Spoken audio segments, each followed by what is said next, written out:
Hi, I'm Ian, and this is my 1977 Lawn Boy mower. This was a barn find, pulled it out of a barn, and today we're going to go over everything I had to do to this thing to take it from barn find to a fully functioning lawnmower again. Except for one thing. In a separate video, the link should be up here somewhere right about now, I go over everything we had to do to weld this cast aluminum deck back together. So this video is about all the mechanical stuff I had to do to this thing. To see the video for everything I had to do welding wise to this thing, check up here.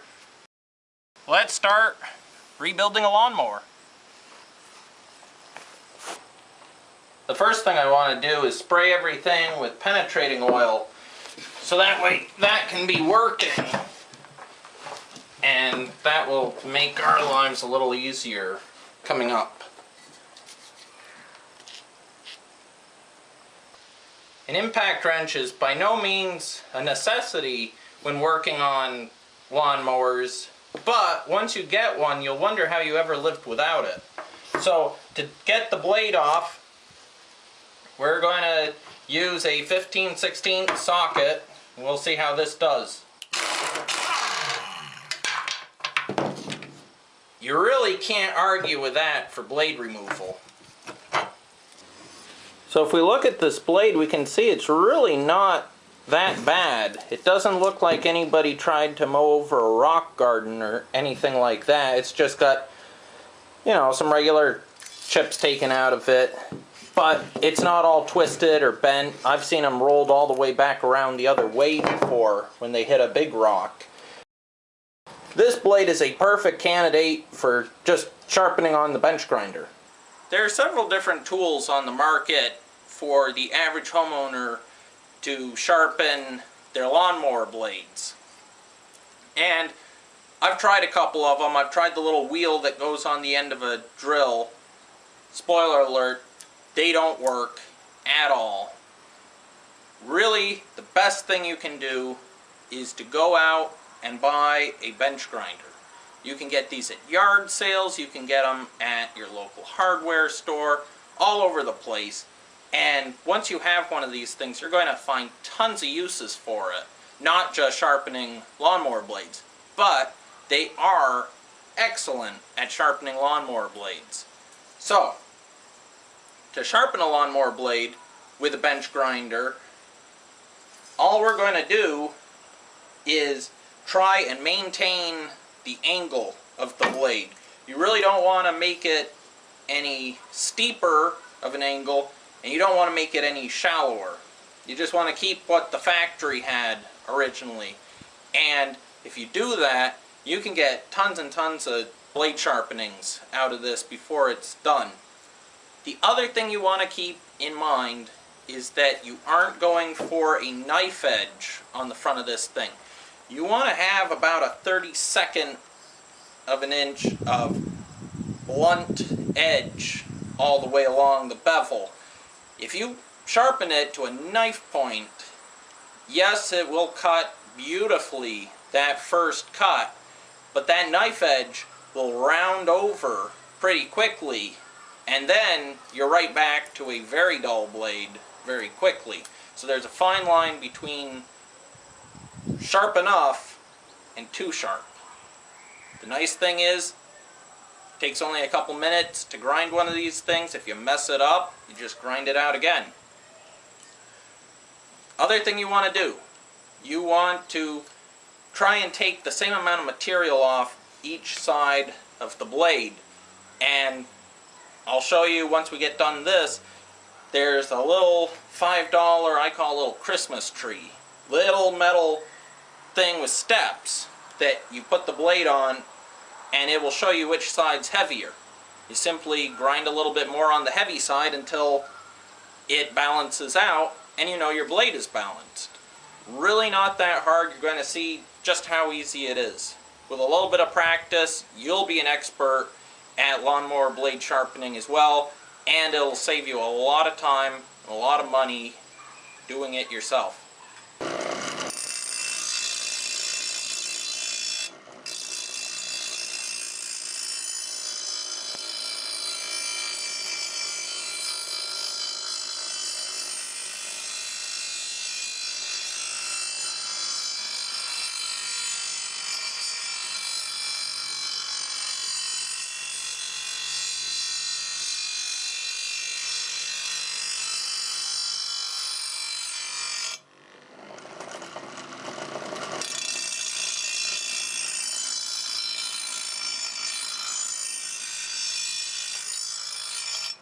This is the little Christmas tree blade balancer I was telling you about earlier, and you can see now why I call it a Christmas tree. You can get these for $5 at your local hardware store in the small engine aisle or the gardening supply aisle. And the idea is it's got a pivot point on it and a whole bunch of little steps. Those little steps are to fit a variety of arbor holes on your lawnmower blades. To use it, all you do is you put the blade on the size step that it fits, and you wait to see which side of the blade is lower to the table. It looks weird on camera, like it's tipped this way, but when I actually look at it, it's parallel to the table. That's just the angle the camera's at. If it was leaning this way, which is what it looks like on camera, I would grind some more metal off this side. Sometimes you'll see people take and they'll grind metal off this back lift wing in order to balance it. I don't like doing that because these lift wings tend to wear down anyways just from the grit and the grass sanding it down. Basically, you're sandblasting it as you're using it, and this wing will eventually wear out. With the blade freshly sharpened, it's time to put it back on. And what we need to do is put the blade and the adapter together and match it up with the drive adapter on the crankshaft. And you can see these two holes in it line up with these little bump outs, so that way when it's together it can't turn. With that in mind, we're going to try and get that lined up just like that. Then it's time for the big washer. Now, one thing that I like to do is put some anti-seize on the threads, so that way it comes back off next year. And no, the anti-seize won't make the blade come flying off while it's in use. The reason for that is that the way it's threaded and the way the blade rotates, this is like the arbor nut on a table saw. The more the blade tries to slip, the more it tightens the nut down tighter onto the crankshaft. So you really don't have an issue with this. What I'm going to do, don't have to go nuts with it, just get it snug and it'll be good for next year. I'm probably going to have to resign as president of the Lawn Boy fan club for doing this, but I'm going to put more modern wheels on the front. These are from the 90s. I'm sorry I couldn't find any of the smooth wheels. They all tend to do this with age, and to me it's better to have the wrong wheels on this mower and put it back in service than to have it sit in a dark corner of the barn waiting for the correct wheels, which probably will never be found again for these things. Deal with it. On the plus side, these shoulder bolts have the Outboard Marine logo in them, so that's original.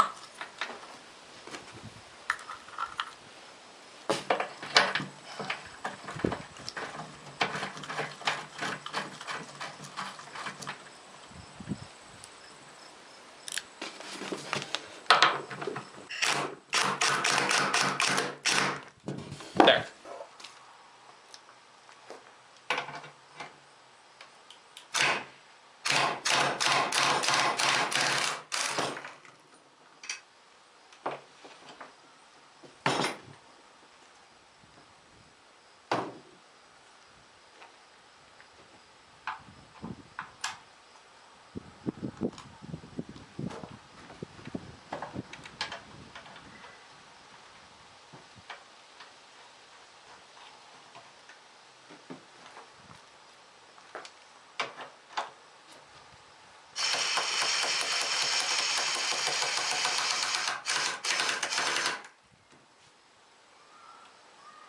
If you have to clean out stuff with compressed air, you want to make sure to wear your safety glasses, because this stuff has a bad habit of coming right back into your face. So what I'm going to do, I'm going to spray some carburetor cleaner in there. Don't be afraid to hose it down. They make more of this stuff every day. And the idea here is you want to give it a little bit to dissolve all the gunk that's in here, and then we just blow it away with the compressed air. This will make a mess, so hopefully you're not wearing real decent clothes, because this stuff will go everywhere.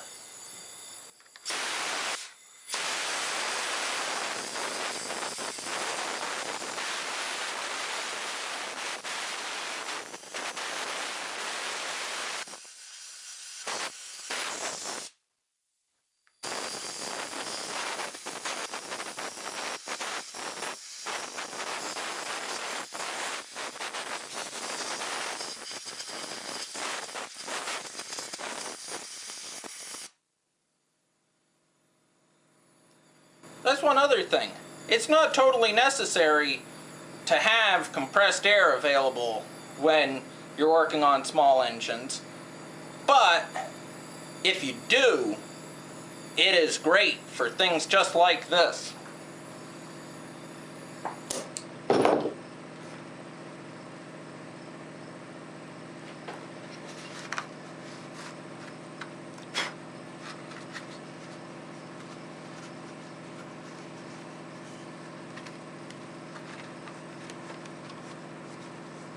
Once that's all cleaned out, we can go ahead and remove paper towel from the intake. Got to remember that, otherwise the thing's not going to run real well. Now, even if this thing had a foam air cleaner in it and no snails, I still would be replacing it right now, because this foam rubber is funny stuff. It's really good at what it does for about 20 years. Then it starts to break down. You've probably seen it on packing material, weather stripping, something like that, where you touch it and it just kind of starts disintegrating. And so I was going to replace it anyways, because I don't want it disintegrating and little chunks of it getting sucked into the engine. And what I like to do is just make sure the thing is going to fit, and it does, so that's good. Now that I know it fits, what you want to do, the foam air cleaner itself, it does some of the filtering, but it really needs to have a light coating of oil throughout the thing in order to trap the dust. And that's why once a year you want to clean these things out with soap and water, or as the entire world does it, gasoline, and then re-oil these things afterwards. And it doesn't take very much oil at all, just a real light coating to help trap the dust in these things. And then we stuff it in the box. There! Air cleaner complete, no snails. The old fuel line was totally rotted out, so I got a new piece of fuel line at the local small engine repair shop. And to replace the fuel line, you have to take the carburetor off this thing, which is a little bit of a pain, but not too bad because there's only one screw that holds it on.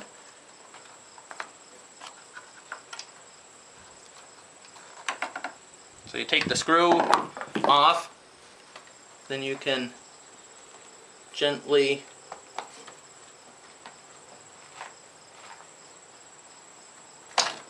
pull the carburetor off. Governor linkage, want to keep an eye on that thing. It's got a little backing plate on it to keep it from falling out, but they have a nasty habit of falling out anyways. With that off, we can go ahead and put the fuel line on. And I know what you're thinking, it's pretty grimy around here. And you're right, we're going to clean that. But first I want to put the fuel line on. And what this will do is prevent any of this gunk from getting down into the carburetor bowl. Like this is going to be just like desnailing the air cleaner box. Safety glasses, compressed air, carburetor cleaner, and once again part of a paper towel down in there just to keep the junk from getting up inside it. I've gone ahead and replaced the primer line as well. You want to make sure you get real fuel line for both these things, because there's a lot of different vinyl tubing, plastic tubing, whatever it is, tubing out there that is not rated for contact with gasoline or gasoline vapors, and it'll rot out from the inside and cause you all sorts of headaches. So you just want to make sure you get real fuel line for these. Now, to put this thing back in, we got to know a little bit about how this thing works. You've got the throttle butterfly inside, and that thing has this little torsion spring on it. This is the throttle closed, all the way closed. This is all the way open. This is so open that it's closed again. Why am I showing you this? Well, there's no stop to the throttle body other than it just gets so open it's closed itself off again. Except when the governor linkage is hitting up against the arm under the flywheel. We need to know this because right now, if we were to stick it in as is, the thing's not going to run because the throttle is totally closed. We have to manually hold it at the real closed position. So if you look at the throttle arm, we want it to be past 90 degrees horizontally. So we need to hold it like that, and then you'll see there's a hole that the governor linkage goes up into. And when all the stars align correctly, there we go, that goes up in, and we can push the carburetor back in. I really want to drive this point home before I put the screw in the carburetor, that this is how the throttle linkage should look once you put it back in. If you're not mindful of the spring, that lever will be up, almost straight up and down. And if it's like that, the throttle is locked in the so far open, it is now closed position, and it's not going to run. I've seen this happen before where people put them back in and then wonder why the thing doesn't run right anymore. So you just want to make sure that once you put the carburetor in, throttle linkage is like that. Now we can go ahead and put the screw back in it. And it's just that one screw up at the top.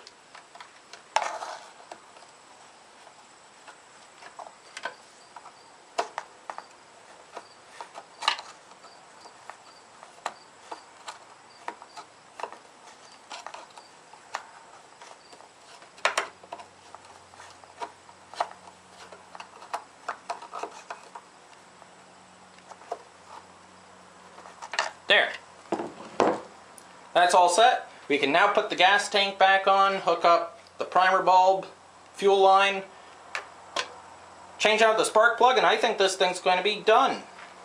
Okay, here it is in all its rejuvenated glory. I got some 32-to-1 gas, so we will try that and see how this thing does.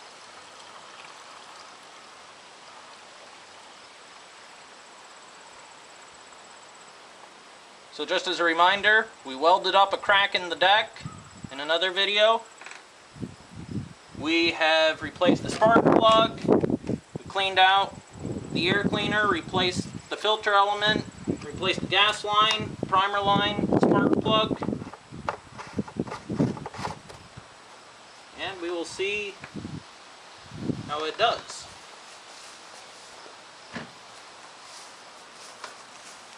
Switch is on. I think there's something a little weird about this switch because it's recessed a little too far, but that's okay. We will prime it a whole bunch of times. Oh, so much priming. That's probably enough priming. Let's see what it does.